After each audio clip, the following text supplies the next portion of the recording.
Part 4.46 The Women and Nisa. Assalamu alaikum. Welcome back to Sufi Essence with Hammad Syed. Divine Retribution and the Test of Sincerity. We begin a profound and comprehensive exploration of a new section within Surah An-Nisa, the women. Continuing our journey through the essential principles of a righteous and just society, following the verses that establish the framework for marital equity and divine sovereignty, this new block turns our attention to the internal state of the believer and the crucial test of sincerity. These verses provide a powerful contrast between the fleeting rewards of this world and the eternal blessings of the hereafter. They establish the uncompromising nature of divine justice, and in a profound teaching, expose the spiritual pathology of hypocrisy. Together, these verses serve as a masterclass in spiritual conduct, reminding the believer that the path to success lies not in compromise or worldly gain, but in unwavering faith, absolute truthfulness, and a complete detachment from the snares of duplicity. They challenge the believer to transcend the limitations of the human ego and to find peace and dignity in complete reliance on the Creator and Sustainer of all things. Whoever desires the reward of this world, then with Allah is the reward of this world and the hereafter. And Allah is ever all-hearing, all-seeing. Kanzul Iman, Quran, the women, 4-134. O you who believe. Be upright in justice, as witnesses for Allah, even if it is against yourselves, or your parents, or relatives. Whether the person is rich or poor, Allah is more worthy of them both. So do not follow your desires, lest you deviate. But if you twist or turn away, then indeed Allah is all aware of what you do. Kanzul Iman, Quran, the women, 4-135. O you who believe. Believe in Allah and His Messenger, and the book which He has sent down to His Messenger, and the book which He sent down before. And whoever disbelieves in Allah and His angels and His books and His messengers and the last day has surely gone far astray. Kanzul Iman, Quran, the women, 4-136. Indeed, those who believe, then disbelieve, then believe, then disbelieve, then increase in disbelief, I will not forgive them nor guide them to a path. Kanzul Iman, Quran, the women, 4-137. Give good tidings to the hypocrites, that for them is a painful torment. Kanzul Iman, Quran, the women, 4-138. Context of revelation. This block of verses, particularly 4-135, is a powerful and specific historical context that gives it a profound meaning. The command for absolute justice was revealed in a society where tribal and family loyalties often superseded truth and fairness. It is reported that this verse was revealed to address situations where individuals were called upon to testify in court, but were reluctant to speak the truth if it would harm a close relative or a rich and powerful person. The divine command to be a witness for Allah transcends all human bonds and biases.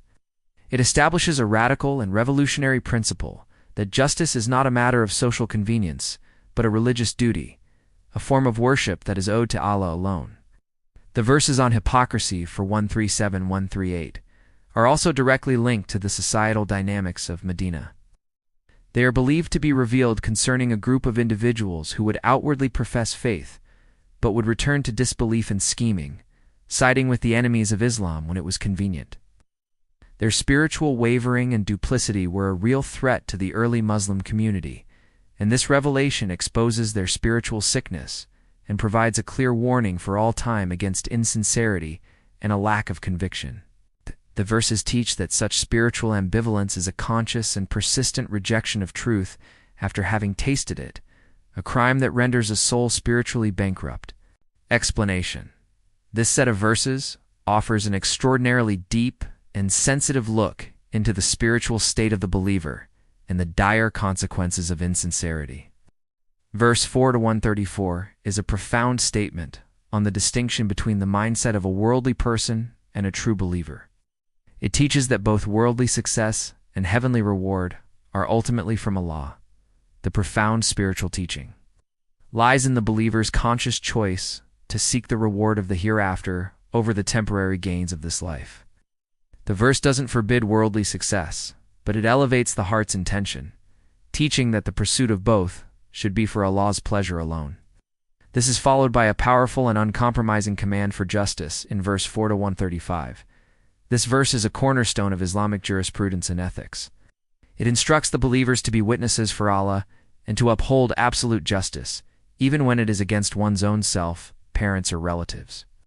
This injunction transcends the natural human inclination for bias and tribal loyalty, demanding a spiritual courage to speak the truth, regardless of personal cost. The reason provided Allah is more worthy of them both is the theological anchor for this command. It places the right of Allah and His justice above all human ties and desires. The subsequent verse 4 to 136 serves as a direct and succinct summary of the core articles of faith. It is a powerful reminder that true belief is a comprehensive commitment to the entire divine revelation, from the past scriptures to the final message of the Quran.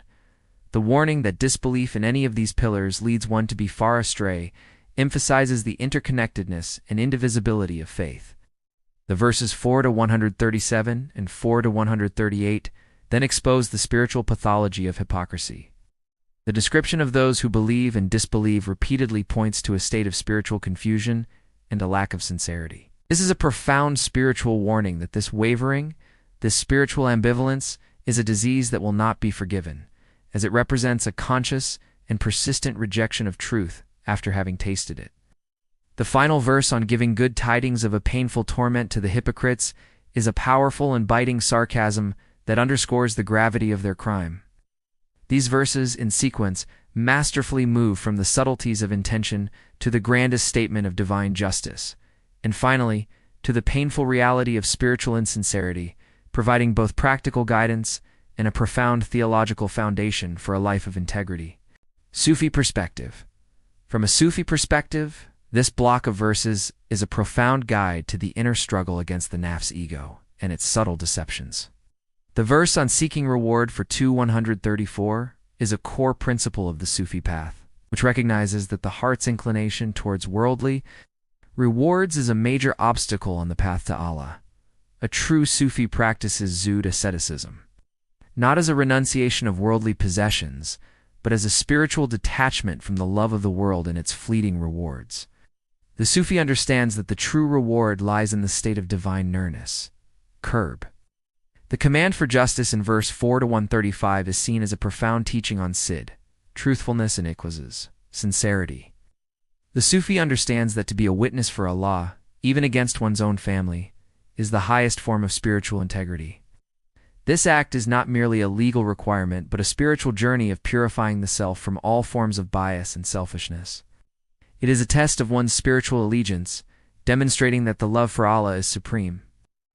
The verses on hypocrisy for 137-138 are a direct teaching on the nature of the ego and its constant state of flux. The Sufi sees this spiritual back and forth as a state of the nafs al-amra, the commanding soul which is constantly in a state of doubt and compromise.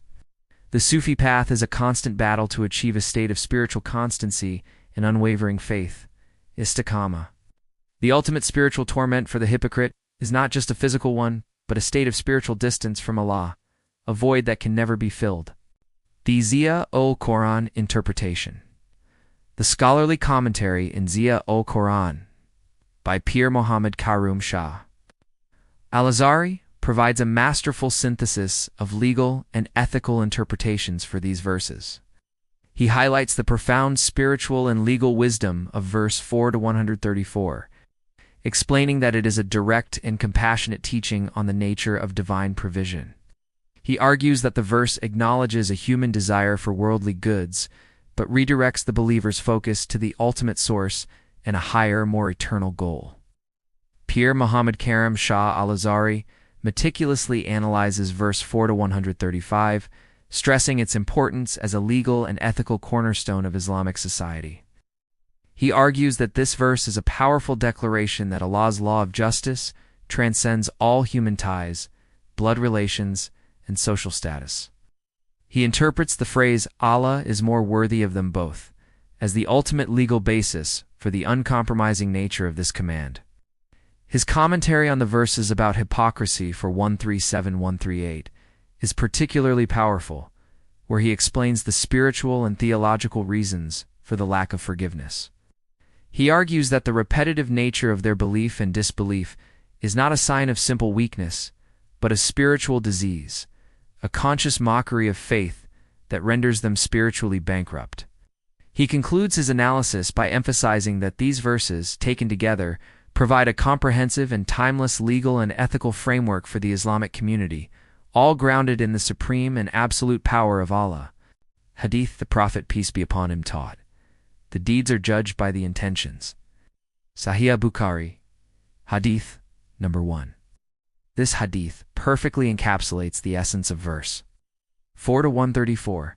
It provides a simple yet profound teaching that places the sincerity of a person's intention at the very pinnacle of Islamic law and morality. It is a powerful reminder that while worldly appearances can be deceiving, the true spiritual value of a person's action lies in the unseen intentions of their heart. Another relevant hadith highlights the spiritual harm of those who reject the Prophet's, peace be upon him, teachings. The Prophet, peace be upon him, taught, "Whoever introduces into this affair of ours anything that is not from it will be rejected." Sahih al-Bukhari, Hadith number 2697. This hadith, in conjunction with verse 4 to 115, provides a clear warning against religious innovation and the grave consequences of following a path other than the one shown by the Messenger, peace be upon him. It teaches that true spiritual guidance is found only in the authentic teachings of the Quran and the Sunnah. And with this profound exploration of divine wisdom, our journey through this section of the Quran concludes for today. May this spiritual guidance illuminate our hearts and minds, filling them with the light of faith and understanding. And may Allah grant us the wisdom to live by the truths revealed in His sacred book, applying its teachings to every aspect of our lives.